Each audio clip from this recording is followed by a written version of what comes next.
माझी पाककलामध्ये आज आपण बनवणार आहोत मस्त ज्युसी असा गुलाबजाम केक. अतिशय भन्नाट हा केक झालेला आहे. त्यासाठी सगळ्यात आधी मिक्सर जारमध्ये रवा घेतलेला आहे, साखर आणि मिल्क पावडर इथे घेतली आहे. मिक्सर फिरवून घ्यायचा आणि अगदी फाईन पावडर याची करून घ्यायची आहे. आता यामध्ये जाईल दूध, दही आणि तूप घेतलंय, पण ते मेल्ट करून घेतलेलं आहे. याऐवजी तुम्ही बटर देखील घेऊ शकता.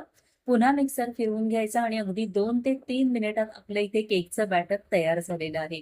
एका बाउलमध्ये काढून घेते सगळं बॅटर, थोडंसं मिक्स करून घेऊया आणि आता रवा फुलण्यासाठी 15 ते 20 मिनिटं आपण हे साईडला ठेवूयात. तोवर आपण पाक तयार करून घ्यायचा. एका पॅनमध्ये इथे मी 1 कप पाणी आणि साखर घेतले, वेलच्या घातलेल्या आहेत. थोडंसं इथे केशर घालते, नाही घातलं तरी चालेल, ऑप्शनल आहे. मिक्स करून घ्यायचा आणि इथे आता आपल्याला घट्ट पाक करायचा नाहीये, 1 तारी 2 तारी, हलकासा चिकट होईपर्यंत हा पाक तयार करून घ्यायचा आहे. गॅस बंद करून घेते. बॅटर देखील आपलं छान फुललंय. केक टीन तयार करून घेतलेला आहे. आता यामध्ये जाईल 1 चमचा वेलची पावडर, मिक्स करून घ्यायचं. आणि हा केक आज आपण कढईमध्ये बेक करतोय, त्यामुळे कढई आधी प्रीहीट करायला ठेवायची आहे आणि मगच यामध्ये बेकिंग पावडर आणि सोडा आपण घालणार आहोत.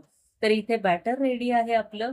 कढई मी प्रीहीट करायला ठेवते आणि मग यामध्ये आता अर्धा चमचा बेकिंग पावडर आणि पाव चमचा बेकिंग सोडा घालून मिश्रण मिक्स करून घ्यायचं. ओव्हर मिक्स करायचं नाहीये.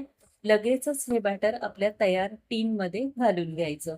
हलकासा टॅप करून घ्यायचा टीन आणि हा जो टीन आहे तो आता आपल्या प्रीहीट कढईमध्ये 35 ते 40 मिनिटांसाठी ठेवून हा केक आपण बेक करून घेणार आहोत.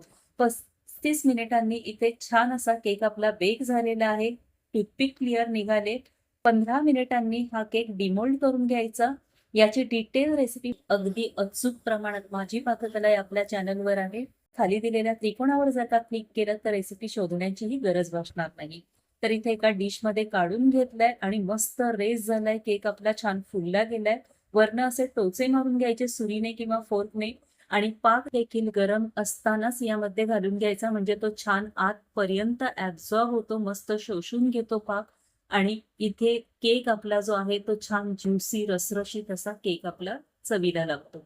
तर इथे आता कट करून दाखवते तुम्हाला. एक पीस इथे तुम्हाला जवळून दाखवते आणि इतका जबरदस्त हा केक तयार झालाय ना, कट करताना देखील इतका सॉफ्ट हा लागतोय कट करायला.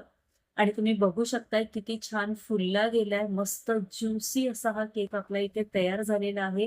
चवीला तर भन्नाट झालाय. तर या रक्षाबंधनला एकदा नक्की ही रेसिपी करून पहा. रेसिपी आवडली तर लाईक आणि शेअर जरूर करा आणि हो, अजूनही सबस्क्राईब केलं नसेल तर पटकन सबस्क्राईब करा. Thank you.